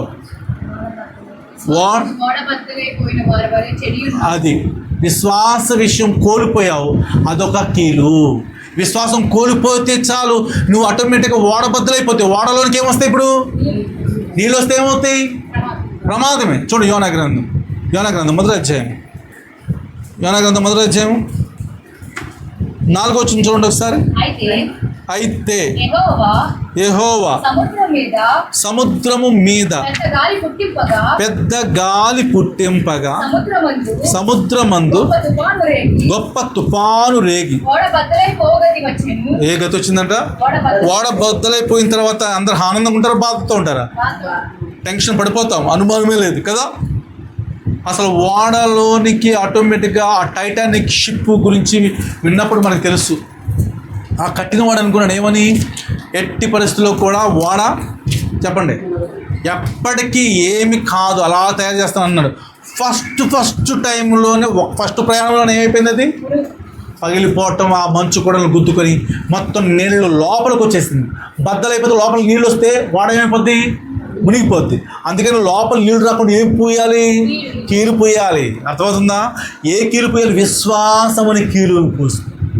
నువ్వు ఎక్కడో బద్దలైపోతున్నావు, ప్రతిసారి క్రీస్తు అనే సంఘంలో ఉంటున్నట్టుగానే ఉంటున్నావు, క్రీస్తు అనే ఓడలో ఉన్నట్టుగా ఉన్నాడు. కాబట్టి ఇప్పుడు క్రీస్తు యేసు నందున్న వారికి ఏ శిక్షా విధి లేదు. అంటే క్రీస్తులో నీవు ఉంటే అదే అతకబట్టం. ఆ క్రీస్తులో ఎవరుంటారు, విశ్వాసం అని కీలు ఉండాలి. క్రీస్తులు ఎవరుంటారు, ప్రేమనే కీలు. అతికించుకుంటే ఇప్పుడు ఆ ఓడ లోపలికి బద్దలవ్వదు, లోపల నీళ్లు రావు. కాబట్టి లోపల ఉన్న వాళ్ళందరూ ఏమవుతారు, బతుకుతారు. మన రక్షణ ఓడలోకి ఏ సాతాను రాలేడండి. రక్షించబడిన ఓడలు నువ్వు ఉన్నావు. రక్షణ ఓడ అంటే క్రీస్తుని రక్షణ ఓడలోకి ఎక్కిన వాడు ఎట్టి పరిస్థితులు ఈ లోకంలో ఒకరు చనిపోతాడేమో తప్ప పరలోకానికి మాత్రం వెళ్ళిపోగలిగే అవకాశము ఈ వ్యక్తికి మాత్రమే ఉంది. అర్థమవుతుందా? ఈ వ్యక్తికి మాత్రమే ఉంది. ఆ యోనా గ్రంథంలో మనం చూసినట్లుగా చాలా క్లియర్గా రాస్తున్నాడు. తర్వాత 5వ వచనం చదువు. భయపడి ప్రతి ఒక్కరూ వాళ్ళ దేవతలు ప్రార్థిస్తున్నారు. చులకన చేయటానికి సరుకులను సముద్రంలో పారవేసి, ఎందుకంటే బరువుగా ఉన్న వాడ బద్దలైపోతుంది, బరువుకి ఏమవుతుందనే టెన్షన్ పడుతూ వాళ్ళు బరువు తగ్గిస్తే కనీసం బతుకుతామని చెప్పి అందులో సరుకులన్నీ ఏం చేస్తున్నారు, పారవేస్తూ దేవతలు పూజిస్తూ చాలా ప్రయత్నాలు చేస్తున్నారు. 11వ వచనం. పొంగుచున్నది, అధికమవుచున్నది, రాకుండా నిమ్మళించినట్లు ఏమి చేయవాలని ఎవరిని యోనా పడుకుంటున్నాడు, నిద్రపోతున్నాడు. అతను వాస్తవానికి ఎంత గొప్పగా ఉండాలి చెప్పండి, విశ్వాస విషయంలో పరిశుద్ధంగా ఉండాలి, అవునా, ప్రేమలో కరెక్ట్గా ఉండాలి. కాబట్టి 2 కోల్పోయి ఎక్కడ పడుకుంటున్నాడు, వెళ్ళి వాడు అడుగు భాగానికి పడుకుంటున్నాడని ఇతనిలో ఎవరితో ఏకీపించట్లేదు. ఓడలో ఉన్న అందరితో సహవాసం చేయకుండా ఇతను ఎక్కవలసిన వాడేమో తర్షీష్ నినివే అయితే ఏమి ఎక్కాడు, ఇప్పుడు తర్షీష్ అనే వాటితో ఏకీపిస్తున్నాడు. నువ్వు ఎక్కవలసింది ఏంటి, నినివే పట్టణానికి వెళ్ళవలసిన ఆ ఓడెక్కాలి. నువ్వు అక్కడి నుంచి నువ్వు బద్దలైపోయి ఎక్కడికి వచ్చేసావు, తర్షీష్ ఎక్కావు. అందుకనే ఆ ఓడ నాశనం అయిపోతూ ఉంది. నీలో ఒకవేళ దేవుని యొక్క అతుకుబడిన ప్రేమ కానీ లేకపోతే విశ్వాసం కానీ లేకపోతే నీ ఓడ ఏమైపోతుంది చెప్పండి, పగిలిపోతుంది. నీ ఓడ ఏమైపోతుంది, మునిగిపోతుంది. నేను చివరికి వచ్చేస్తాను. దాంట్లోనే 14-15 చదవండి. 14-15. కాబట్టి వారు యెహోవా నీ చిత్త ప్రకారముగా చేసితివి, ఈ మనిషిని బట్టి. అంటే ఏంటంటే అతన్ని ఎత్తిపడేయమన్నారు. యోనా ఎత్తిపడేసి భయపడి వాళ్ళ ప్రయత్నం చేశారు. అయినా కానీ అది ఓడ సొద్దుమడగట్లేదు, అదే సముద్రం సొద్దుమడగట్లేదు. అప్పుడు వెంటనే ఏం చేశారంటే ఇంకా నిన్ను ఎత్తేసేటప్పుడు భయపడుతూ వేసి ప్రభువు మమ్మల్ని క్షమించే బ్రతిలాడుతూ వేశారు. వేసిన తర్వాత అప్పుడు సముద్రం ఏమిది నిమ్మళమైంది. అర్థమైంది మీకు? ఆ ఓడ బద్దలవ్వకుండా కాపాడబట్టడానికి ఒక కీలు పూసారు. ఏం కీలు చెప్పండి? వీళ్ళు ఏం పూసారు చెప్పండి? యోనాను ఎత్తివేసే కీలు పూసారు. అంటే అర్థమేంటో తెలుసా మీకు? నీకు అడ్డుగా వచ్చింది ఎత్తివేయకపోతే నీవు ప్రభు యొక్క సమాజంలో అర్హురాలివి కాదు. ఇప్పుడు నేను చెప్పి ఆరాధనకు వెళ్తాను. ఒక వ్యక్తి, ఇందాక చెప్పాను మనం, మూలవాక్యం నుంచి మర్చిపోవద్దు. సమాజంలో నేను నిన్ను కీర్తించను. సమాజం అంటే ఏం చెప్పాను? ఒకరితో ఒకరు ఐక్యము కలిగి ఉండటం. ఆ ఐక్యము ఏం కలిగి ఉండాలి? ప్రేమ చేత ఐక్యత కలిగి ఉండాలి అని చెప్పాను. అయితే ఆ ఐక్యత కలిగి అతికించబడాలంటే మనం చదువుకున్న లేఖన భాగాల ప్రకారంగా నువ్వు ఎవరితో ఏకీపించకూడదు? దొంగలతో, వ్యభిచారులతో అని చదువుకున్నాం. దొంగగా ఎవరున్నారు బైబిల్లో? ఇస్కరియోతు యోధ. అతను ఎవరితో ఏకీపించాడు? సైనికులతో, బంట్రౌతులతో, ప్రధాన యాజకులతో, పరిసర నలుగురితో ఏకీపించి యేసు ప్రభువుని చేసి అప్పగించేశాడు. అంటే ఇతను ఉన్న సమాజం అనే 12 మందిలో నుంచి బయటికి చెప్పండి ఆ కీలు లేకుండా బయటికి వచ్చేసాడు. వాళ్ళతో ఏకీపించాడు కానీ నిజంగా దేవునితో ఏకీపించాలి. ఆఖరికి అతను సాతాను ప్రవేశించింది మనం చూసాము. టోటల్గా అతని జీవితం నాశనం అయిపోయింది. ఒకవేళ మనము కూడా ప్రభువుతో ఉన్నట్టుగా ఉండి దొంగతనం చేశాడు. ఎవరు? యోధ. ఎక్కడ దొంగతనం? అది కూడా దేవుని మందుల్లో, దేవుని చెందవలసిన వాటిల్లో, దేవునికి ఇవ్వాల్సిన వాటిలో ఇవ్వకుండా దొంగతనం చేశాడు. అందుకని వాడ అనే క్రీస్తులో నుంచి బయటికి వెళ్ళిపోయాడు. మనం చూసాం. అయితే తర్వాత మనం చూసాము, ఇదిగో ఈ కీలు చేత అతకబడాలి. ఏ కీలు అంటే మనిషికి ఒక కీలు ఉంది. ప్రతి చోట వంకరగా ఉన్న ప్రతి జాయింట్లో ఆ కీలు అనేది గుజ్జు పదార్థం ఉంటే ఏళ్ళు ఇలాగా ఉంటాయి, కాళ్ళు బాగుంటాయి, మన నడక బాగుంటుంది, వీళ్ళుంటే పరుగు కూడా ఉంటుంది. కానీ ఏసి పెరిగే కొంది ఏమవుతుంది చెప్పండి? ముసలాలే కొంది ఆటోమేటిక్గా ఆ లోపల గుజ్జు అరిగిపోయి నడవలేము, కీలు అరిగిపోతుంది. అవునా కాదా? ఆ కీలు ఏమిటి అంటే బైబిల్ ప్రకారంగా ఏంటి? ప్రేమ, 2 విశ్వాసం. ఈ 2 కీలు ఉంటే ప్రభువుతో అతకబడతాం. అది అర్థం. ఆ సమాజంతో అతకబడతాం. అది అర్థం. ఇప్పుడు బాడీ ఉంది, ఎగ్జాంపుల్ చెప్తున్నాను. ఎప్పుడు ఈ మోకాళ్ళ నొప్పులు లేకపోతే కేళ్ల వాతం అంటారు చెప్పండి? లోపల గుజ్జు లేనప్పుడు అన్నాను కదా. అప్పుడు ఏం చేయాలి? 4 విషయాలు ఉన్నాయి. ఒకటి, మనిషి తప్పకుండా కీళ్ళు లేకపోతే మోకాళ్ళు బలంగా ఉండాలంటే పొద్దున్న లేచిన తర్వాత ఫ్రెష్ అప్ అయ్యి ఏం చేయాలంటే వ్యాయామం చేయాలి, వాకింగ్ చేయాలి, లేక యోగాన్న చేయాలి. మనం ఎక్కడ వేసిన గొంగళి అక్కడే ఉండి లేచేది పొద్దున్నే 11 గంటలకు అనుకోండి. మనం వ్యాయామం కాదు కదా, యోగా కాదు కదా, ఏం చేసినా భోగాలు అనుభవించడానికి తప్ప ఉపయోగం ఉండదు. మీకు అర్థమవుతుందా? కంపల్సరీగా పొద్దున్న వాకింగ్ చేయాలి. లేదనుకుంటే కొంచెం చేయగలిగితే వ్యాయామాలు ఉంటాయి కదా, జిమ్లోకి వెళ్ళి కసరత్తులు చేయాలి. లేదనుకుంటే యోగాని చేయొచ్చు. చేస్తే జాయింట్స్కి, కేళ్ళకి ఏమొస్తుంది? పుష్టి పెరుగుతుంది. మీరు కావాలంటే చూసుకోండి, గూగుల్లో కూడా చూడండి, చెప్తే అదే ఉంటుంది. మరి అలా చేయగలిగినప్పుడు ఆ యొక్క మనిషికి ఉన్న కీళ్ళు నడవలేకపోతున్నారనే, వెయిట్ ఎక్కువైన తర్వాత వెయిట్ అంతా పడి ఆ యొక్క మోకాళ్ళ మీద ఏం చేస్తుంది చెప్పండి? అడుగులు వేయనివ్వట్లేదు. ఆ అడుగులు వేయనివ్వంటే ఏం చేయాలి? ఫస్ట్ తప్పకుండా వ్యాయామం చేయాలి, నెంబర్ 1. రెండవది ఏం చేయాలి? బరువు తగ్గించుకోవాలి. బరువు తగ్గించుకోవాలంటే అప్పుడు ఏం చేయాలి అని అంటే మంచి సరి అయిన పుష్టి కలిగిన ఆహారం, అంటే మంచి మటను, మంచి బిర్యానీలు, ఇవి కాకుండా చాలా సింపుల్గా ఉంటాయి. మీరు ఒమేగా-3 ఫ్యాటీ యాసిడ్స్ అంటారు, అవి వాడుతూ అలసిన గింజలు అంటారు, వాటిని వాడుతూ ఉంటే లోపల ఫ్యాట్ని, బ్యాడ్ కొలెస్ట్రాల్ తగ్గిస్తుంది. అప్పుడు వెయిట్ ఆటోమేటిక్ తగ్గుతూ వెళ్తాం. ఇది భౌతికమైన బాడీ గురించి మాట్లాడుతున్నాను నేను, అర్థమవుతుందా? అప్పుడు వెయిట్ తగ్గుతుంటాం. మూడోది ఏం చేయాలి? డాక్టర్ను సంప్రదించాలి. ఎప్పుడైతే డాక్టర్ని సంప్రదిస్తావో ఆయన చెప్పే కొన్ని ఆలోచన కలిగిన మెడిసిన్స్ని లేకపోతే వాడాలి. నాలుగవది మంచి ఫ్రూట్స్ వాడాలి. ఇవి 4 ఎప్పుడైతే నీ లైన్లోకి వెళతాయో, లేకపోతే 3 అయినా సరే, డాక్టర్ లేకపోయినా ఈ 3 రాగానే తప్పకుండా ఏమవుతుందని చెప్పండి? నీ వెయిట్ తగ్గి చెప్పండి లోపల ఉన్న కీళ్ళు బలం పెరిగి నడక, పరుగు పెరుగుతుంది. ఇప్పుడు కీలు చేత ఏమవ్వాలి? మనము అతకబడాలని చెప్పాను. కీళ్ళు బాగాలేకపోతే ఏమవుతుకుండా, కీళ్ళు గుజ్జు లేకపోతే ఏమవుతుకుండా, కీళ్ళు ఏ గుజ్జు ఉండాలి? ప్రేమని గుజ్జు ఉండాలి, అది దైవికంగా. రెండవది విశ్వాసం గుజ్జు ఉండాలి. ఇప్పుడు మనం ఏమవుతాం? దేవుడితో ఏమవుతాం చెప్పండి? అతకబడతాము. ఇదే నిజమైన మహా సమాజము. ఇందులో నువ్వు ఇప్పుడు చెల్లించే కీర్తన ఉందే, ఇప్పుడు చెల్లించే ప్రార్థన ఉందే, ఇప్పుడు చెల్లించే వాక్యం అనేది స్థుతి ఉందే, దేవుడి దగ్గర డైరెక్ట్గా వెళ్తుంది, అనుమానమే లేదు. ఇప్పుడు ఈ 4 పదార్థాలు 3 పదార్థాలు గుర్తుపెట్టుకుంటే పొద్దున్న లేచిన వెంటనే వ్యాయామం చేయాలి. ఏ వ్యాయామం? ప్రార్థన అనేవి. మోకాళ్ళు, 2 చేతులు ఇలా వచ్చి ప్రభు వైపు చూస్తూ యెరూషలేము వైపు కిటికీల తలుపు తెరిచి 6:10 దానియేలు వలె ఆ ఎక్సర్సైజ్ మనం పొద్దున్నే చేయాలి. అర్థమవుతుంది నేను చెప్పిన మాట? పొద్దునే అంటే 11 కాదు, మరొకసారి చెప్తున్నాను. పొద్దునే అంటే 3 గంటలకు చేస్తే తప్పకుండా నీకు తెలియకుండానే నీ కీలు అతుకబడుతుంది, నీ ఆరోగ్యం పెంచబడుతుంది. ఇది నెంబర్ 1. రెండవది ఏం చెప్పాను మీకు? బరువు తగ్గాలి. బరువు తగ్గాలంటే లోపల ఉన్న బ్యాడ్ కొలెస్ట్రాల్ బయటికి వదిలేయాలి. అంటే నీవు ప్రార్థన చేసిన తర్వాత ఏ చెడైతే ఏ పాపం అయితే ఉందో వాటిని చేయాలి, దేవుని దగ్గర ఒప్పుకొని విడిచిపెట్టాలి. విడిచిపెట్టగలిగితే నువ్వు సమాజంలో చేర్చబడతావు. మూడవది ఏం చెప్పాను? మంచి ఫ్రూట్స్, omega-3 ఫ్యాటీ యాసిడ్స్ ఇవి యూజ్ చేయమన్నాను.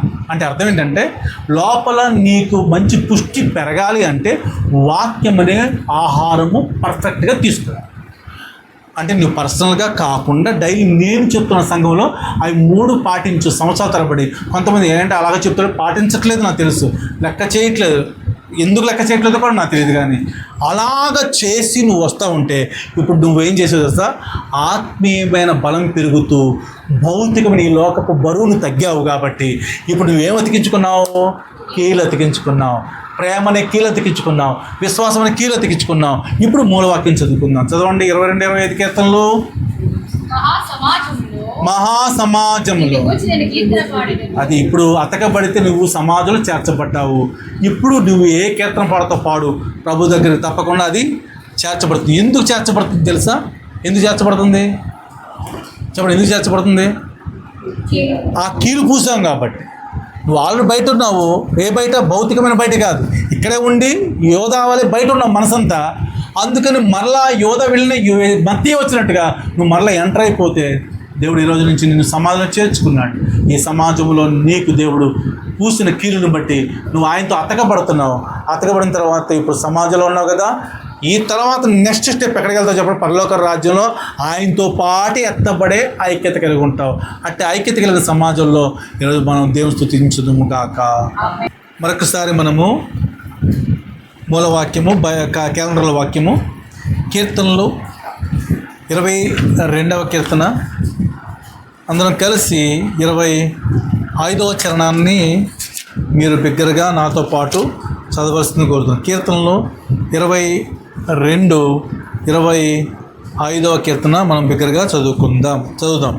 మహాసమాజంలో నిన్ను గూర్చి నేను కీర్తన పాడదును, ఆయన యందు భయభక్తులు గల వారి ఎడల నా మొక్కుబడులను చెల్లించదును. చలో. మహాసమాజములో నిన్ను గూర్చి నేను కీర్తన పాడేదను.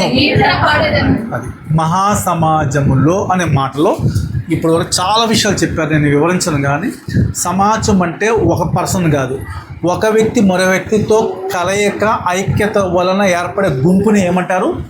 సమాజము అంటారు. ఎక్కువ గుంపు అయితే మహాసమాజం అంటారు. అందుకనే 133 ప్రకారంగా సహోదరుల ఐక్యత. ఏ సహోదరులు? దేవునితో ఉండే బిడ్డలు కలిగిన సహోదరులు. ఆ ఐక్యత కలిగిన వాళ్ళే సమాజం. అయితే దేవుని బిడ్డలతో కాకుండా దేవునిలో ఉన్నట్టు కనపడుతూనే కొంతమంది దేవుని బిడ్డలతో ఏకీపించకుండా దేనితో ఏకీపిస్తారని చదువుకున్నాం మనము? దొంగతో. ఆ దొంగ ఎవరు? ఇస్కరియోతు. ఎక్కడ దొంగతనం చేశాడు? దేవుని మందిలో దేవునికి సంబంధించిన వాటిని డబ్బు సంచి దొంగిలిస్తూ వస్తాడని 12 వారం మనం చదువుకున్నాం. 13-27 ఏమైంది? సాతాను ప్రవేశించాడు ఎవరిలోకి? యోధాలోకి. ఆఖరికి అతను ఎవరితో ఏకీపించాడు?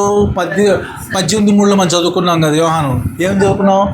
సైనికులతో, ప్రధాన యాజకులతో, పరిసయ్యులతో, బంటరులతో ఏకీపించి ఇక్కడ ఉన్న సమాజంగా ఉన్న 12 మంది శిష్యుల గుంపు నుంచి ఏమైపోయాడు? బయటికి వెళ్ళిపోయాడు. అతకవలసిన వాడు బయటికి వెళ్ళిపోయాడు. అందుకని 4:16 ఎఫెసీయులు మనం ఏం చదువుకున్నాము? కీలు చేత, అంటే తల నుంచి అరికాల వరకు బాడీలో, తల నుంచి అరికాల వరకు ప్రతి బాడీకి ప్రతి చోట జాయింట్లో ఏముంది? కీలు అంటాం తెలుగులో, జాయింట్స్ అంటాం. అందుకని చికెన్ గున్యా గురించి ఇందాక వివరించాను అనమాట. ఒకవేళ మీరు గమనించండి, ఈ జాయింట్ కనుక లేకపోతే మనిషి ఇలాగే పుట్టుంటే, ఎక్కడికక్కడ అలాగే ఉంటే ఏ పని నడవగలడా? ఏదైనా పట్టుకోవాలంటే చెయ్యి ఎత్తడానికి లేదు, ఎందుకంటే ఇక్కడ జాయింట్ ఉండదు. ఇక్కడ జాయింట్ ఉండబట్టి ఏమవుతుంది? నేను మొడవగలుగుతున్నాను చెయ్యి. ఈ ప్లేస్ కీలు అంటాం. అలాగే మోకాళ్ళు దగ్గర కీళ్ళు, అలాగే కీళ్ళవాతం అంటారు చూసారా? ఆ కీళ్ళలో గుజ్జుంటే ఏ విధంగా అయితే మనిషి ఆరోగ్యం ఉంటాడో ఇందాక మీకు చాలా విషయాలు చెప్పాను. అలాగే ఆ కీలు అనేది పూయటం వల్ల మోషే ఆ జమ్ము పెట్టెల నుంచి బతికాడు, సర్వ సమాజం ఇశ్రాయేలుగా తయారు చేయగలిగాడు. అదే నోవాహుని గురించి మనం చూసాము, అందులో కూడా సేమ్ కీలు పూయటం వల్ల ఆ రోజు 8 మంది బ్రతికారు. ప్రపంచంలో ప్రతి జాతి, పక్షి, జంతు, పశువు బతికింది. చదువుకున్నాం కదా. అందుకే ఏం పూస్తారు దానికి? కీలే పూయకపోతే లోపలికి ఏం వెళతాయి? లోపల వాళ్ళు కూడా చనిపోతారా లేదా? అలాగే కీలే బాగలేకపోతే నువ్వు నడవగలవా? ఆ కీళ్ళలోకి ఏం వెళ్ళాలి? హెబ్రీ పత్రిక 4:12 ఎందుకనగా దేవుని వాక్యము సజీవమై బలముగలదై 2 అంచుల గల ఎటువంటి ఖడ్గము కంటెను వాడిగా ఉండి ప్రాణము, ఆత్మలు, తర్వాత కీళ్ళలోకి వెళ్తుంది ఈ వాక్యం. అది మీకు అర్థమైందా? ఈ కీళ్ళు అనే జాయింట్స్లోకి ఏం వెళ్ళాలి? శరీరంలో కాదు, అంతరంగంలోనే కాదు, కీళ్ళల్లో కూడా వెళ్ళిపోతుంది. కీళ్ళలోనూ మూలుగు లోపల ఉన్న గుజ్జన్నం ఇందాక దాంట్లోకి వెళితే ఏమి కీలుగా మార్చబడుతుందంటే ప్రేమ, విశ్వాసం అని ఇందాక చెప్పానే దానిగా మార్చబడుతుంది. అర్థమైందా? అందుకని ప్రేమ చేత అతకబడిన మనం చదువుకున్నాం, గుర్తుందా మీకు ఇందాక 2:2?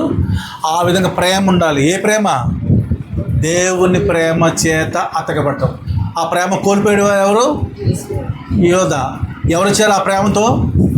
మత్తీయ వచ్చేసాడు. అర్థమైంది మీకు? ఇప్పుడు కీలు పూసావా నువ్వు అని అడుగుతున్నాడు ప్రభు మనల్ని. ఏ కీలు పూసావు? ప్రేమ. ఏ ప్రేమ? నీ ఇంట్లో వాళ్ళ ప్రేమ కాదు. ఏ ప్రేమ ఉండాలి? దైవికమైన ప్రేమ. ఆ ప్రేమ సహోదరుల ఐక్యత కలిగి ఉండే ప్రేమ. ఐక్యతగా ఉన్నట్టుంటాం. మనకు అనుకూలంగా ఉన్నప్పుడు మాత్రం ఆ ఐక్యత కలిగిన మాటలు చెప్పం మనం. ఎవరికి? దేవునికి చెప్పం, మనకు చెప్పాల్సిన వాళ్ళకి చెప్పం, దాచుకుంటాం. ఎప్పుడైతే దాచుకున్నామో ఆటోమేటిక్గా ఏం ఏర్పడిందంటే ఓడ బద్దలైపోతుంది. ఇందా చదువుకున్నాం కదా, ఓడ బద్దలైపోతుంది. ఓడ బద్దలైపోతే లోపలికి ఏమొస్తాయి? నీళ్ళు వస్తాయి. నీళ్ళు వస్తే లోపల ఉన్న వాళ్ళు ఏమవుతారు? చనిపోతారు. అంటే అర్థం ఏంటి తెలుసా? బయట దైవికమైన రీతిలో లేదు, లోకం ఉంది. లోకము లోపలికి కనుక మనలోకి వస్తే మనం ఆటోమేటిక్ పాడైపోతాం. పాడైపోతే మనము అతకబడకపోతే సమాజం అనేది దేవుడు ఏర్పరిచిన సంఘంలో మనము చేర్చబడకపోతే మనం ఆత్మీయంగా చనిపోతాము అని అర్థం. అర్థమైందా? అందుకే ప్రేమ చేత అతకబడాలి. చూడండి, యోహాను మొదటి పత్రిక 4:18 చదువుతాం. యోహాను మొదటి పత్రిక 4:18. ప్రేమలో భయం ఉండదు, అంతేకాదు పరిపూర్ణ ప్రేమ భయమును వెళ్ళగొట్టును. భయము దండనతో కూడినది, భయపడేవాడు. అది ఈ ప్రేమ చేత నువ్వు కీలు పూయాలి. ఈ ప్రేమలో ఒక్క ప్రేమ లేకపోయినా తప్పే. ప్రేమతో నటించడం చాలా మందిని చూస్తాం. పగవాడు ఎలా ఉంటాడు చెప్పండి? లెక్కలేని ముద్దులు పెడతాడు. అంటే అర్థమైతే ప్రేమ చూపిస్తాడు, నటిస్తాడు. పగవాడు అదే ప్రేమ కలిగిన వాడైతే గాయాలు రేపుతాడు. నేను తిడతా ఉంటాను చాలామందికి కోపం, కానీ గాయాలు రేపిన వాడు ప్రేమ చూపిస్తున్నాడని వాక్యం చెప్తుంది. చాలా క్లియర్గా మీరు అర్థం చేసుకోవాలి. ఈ వాక్యంలో మీరు అబ్జర్వ్ చేస్తే మీకు అర్థమవుతుంది. ప్రేమలో ఏముండదు? భయము దండంతో కూడా చాలా అద్భుతంగా చెప్పాడు ప్రేమ. ఈ ప్రేమని కీలు నువ్వు పూస్తే చాలు, నువ్వు ఎక్కడ ఉన్నట్టు? సమాజంలో ఉన్నట్టు. ఈ సమాజంలో ఉన్న నీవు ఎప్పటికైనా ఎక్కడికి ఎత్తపడతావు? పరలోక రాజ్యపు మెట్టులోకి యేసు ప్రభు వారితో నువ్వు కూడా ఏమవుతావు? ఎత్తపడతావు. అందుకని ఈ కీలు నువ్వు పూయాలి. ఓసారి అంటే ఒక పెళ్లి జరుగుతుంటే ఆ పెళ్ళికి ఒక ఆవిడంటే పాపం స్నేహితుల పెళ్ళికి వెళ్ళలేకపోతే ఏం చేసింది తెలుసా? మామూలుగా ఇదివరకంటే చిన్నప్పుడు టెలిగ్రామ్స్ ఉండేవి, ఇప్పుడు ఏంటి అన్న ఫోన్లే కదా. ఫోన్లో మెసేజ్ పెట్టింది. ఏంటి? ఈ మాట వాక్యం ఏంటది? ప్రేమలో ఇవన్నీ పెట్టే బదులు రిఫరెన్స్ పెట్టిందంటే ఏమని?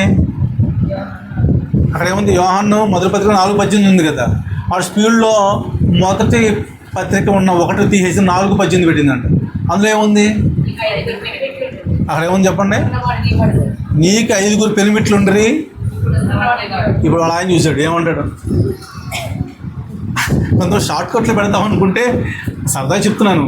అంటే ఇక్కడ ఉన్నదేంటి? భయము పోతే మంచి వాక్యం కదా పెడదాం అనుకుంది అమ్మగారు. అందులో వాళ్ళ ఆయన పెళ్ళైన కొత్తలో అన్నీ ఇచ్చేస్తారు కదా. ఎవరికి? భర్తకి భార్యకి అన్ని ఫ్రీగా చెప్పేసుకుంటారు. ఏదో గొప్పగా, నేను అంత ముందు తెలుసా ఫుల్ బాటిల్ తాగేవాడిని అని చెప్తాడు భార్యకి. అదే గొప్పగా చెప్పుకుంటాడు. ఆవిడ కూడా నేను ఎంతో తెలుసా అప్పుడు కాలేజీలో ఉన్నప్పుడు నేను మళ్ళీ డ్యాన్స్ చేసేవాడిని మా ఫ్రెండ్స్ అందరితో అంటది ఆవిడ. ఇప్పుడు కాదు, ఎప్పుడు వస్తాయి బయటికి? ఇద్దరికి గొడవలు పడదే, నువ్వు ఇలాంటి దానివే అంటారు అతను, నువ్వు ఇలాంటి వాడివేనా అతను అంటాడు. తెలుసా మీకు? అందుకని బైబిల్లో ఏం చెప్తుంది చూడండి.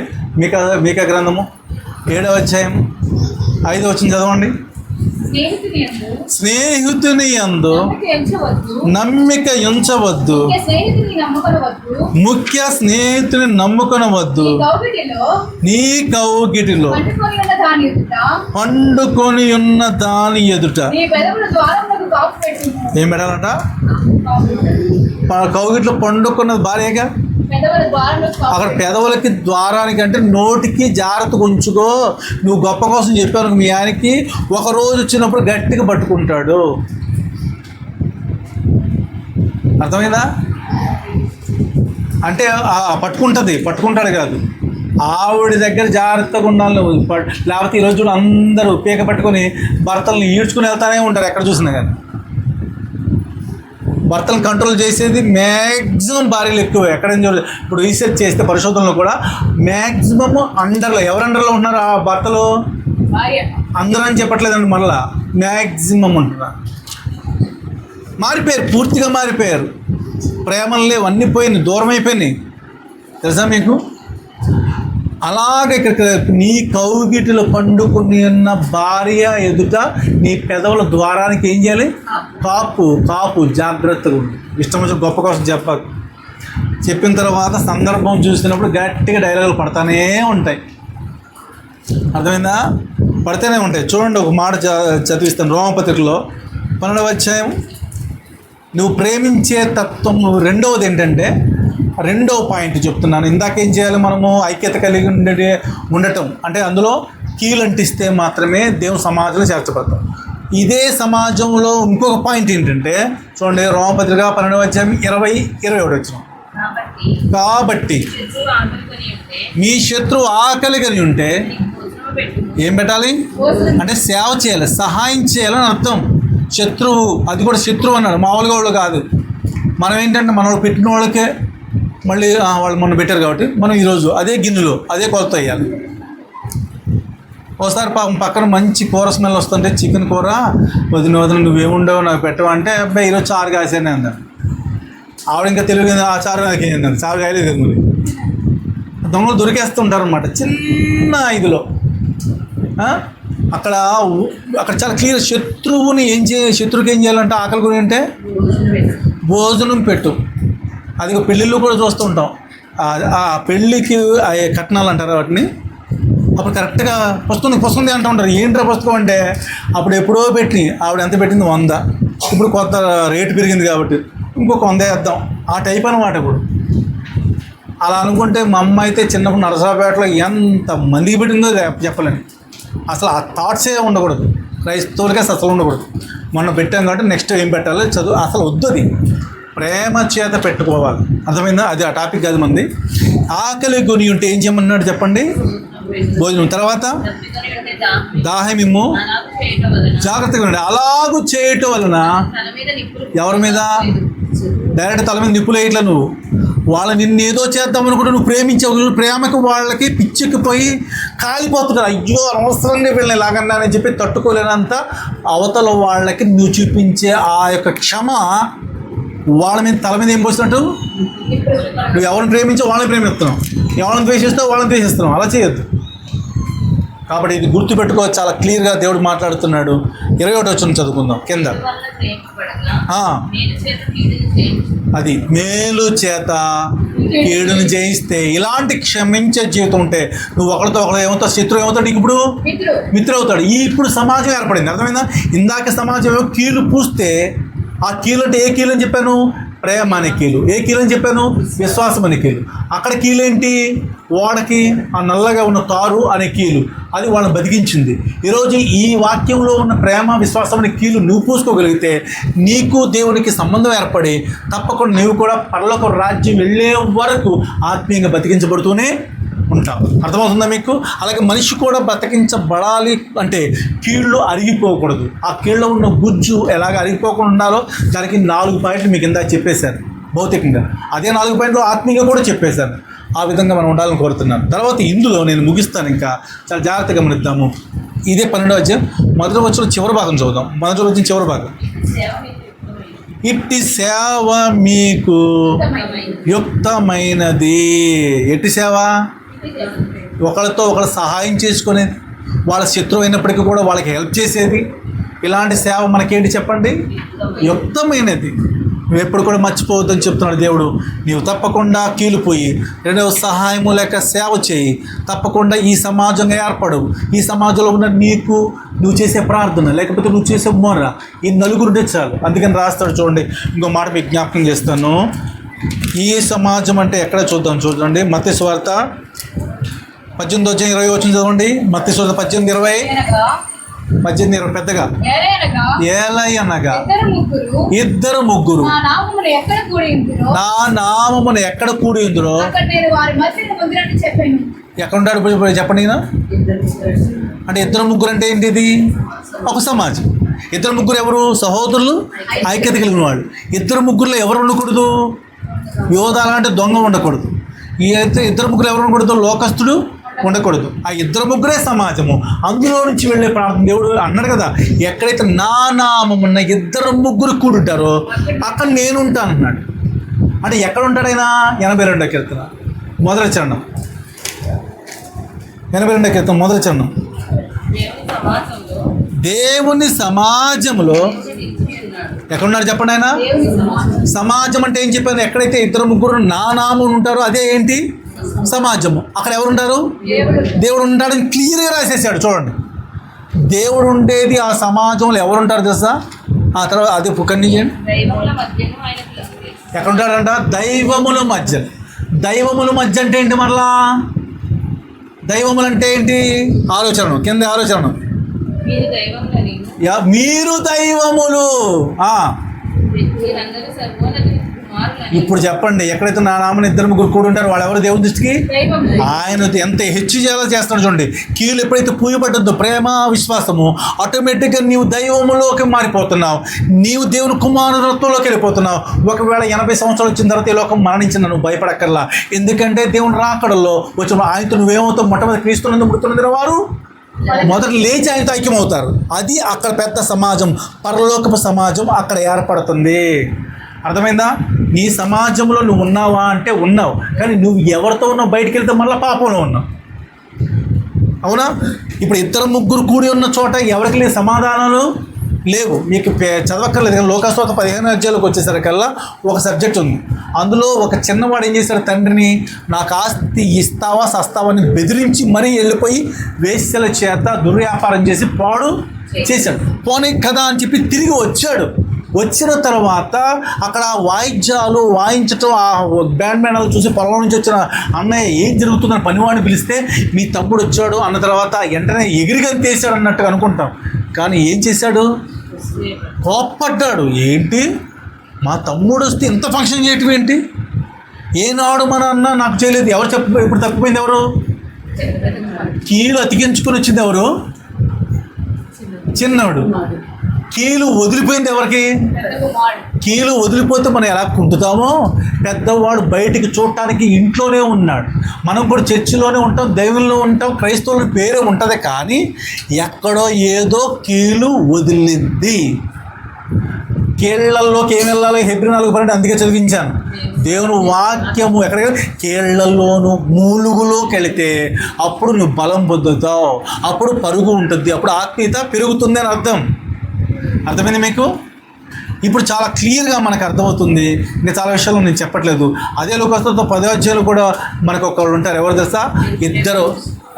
అది కాదు నేను చెప్పేది. ఇద్దరు ఉంటారు. 46లో ఉంటారు. ఇద్దరు ఎవరు? 12:46 చూడండి.